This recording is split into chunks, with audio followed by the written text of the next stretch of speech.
Labadiena, gerbiami žiūrovai. Šiandien mes su jumis Jonavos sporto arenoje, kur būtent šiandien prasidės tarptautinis futsal turnyras. Žaidži dar ir puikiai pažįstamoje arenoje, žaidži savame mieste.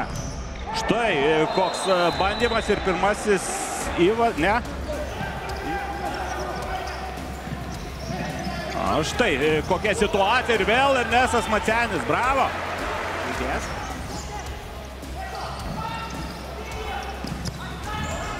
Štai taip, Voskunovičius! Ai, reali proga ir puikiai įžaistas kamuolys. Leimaris priima kamuolį. Geras perdavimas. Smūgis dešinė koja ir vėl reaguoja. Šaturma Derindejevas.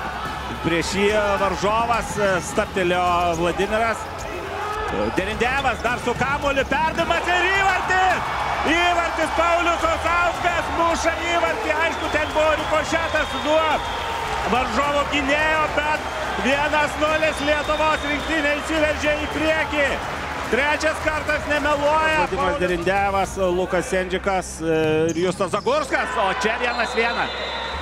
Ne pats turbūt sėkmingiausias epizodas mūsų ekipos vartininkui, bet reikia pagirti ir ukrainietį. Andrėjus Melnikas, 4 numeris. Ernestas Macenis. Zagurskas, Voskunovičius, Gytis Vasilijus ir Reimaris perėmė kamuolį ukrainiečiai ir persvėrė rezultatą. 13 numeris Igor Koršų. Na štai, yra toks pasakymas, kad futbolas yra klaidų žaidimas. Dabar ką tik suklydo lietuviai, na ir atrodo, draugais, būtų praradęs kamuolį, bet išsaugo į ukrainiečio. Čia geras žaidimas 1-1, smūgis ir dar vienas įvartis krenta į mūsų ekipos vartus. 19 numeris Michailo Zvaričius. Na irgi atrodo tokios menkos klaidelės, prasimestas kamuolys. Galvojau, kad stebiu ne Ukrainos Lietuvos susitikimą, o kažką iš Brazilų perdavimas ir vėl ukrainiečių vartininkas gelbsti savo ekipą nuo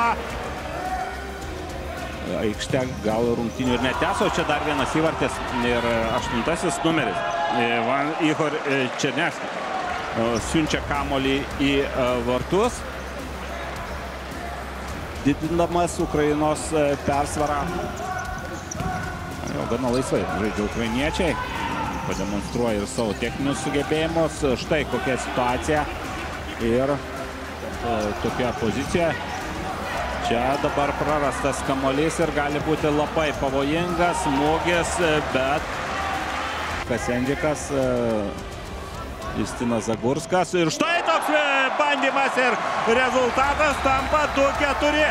Ne veltui Justinas Zagurskas ten pasakojo, galima sakyti, pasakas Edui Romanovui ir Lukui. Aišku, 2-4, kai bežiūrėsi vis tiek, tai yra dabar jau 2-5.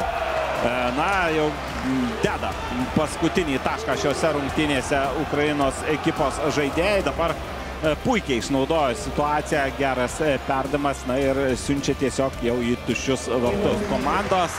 Vladas Derindejevas dar paimituoja puolimą ir stoja iš savo vietų žiūrovai. 2-5.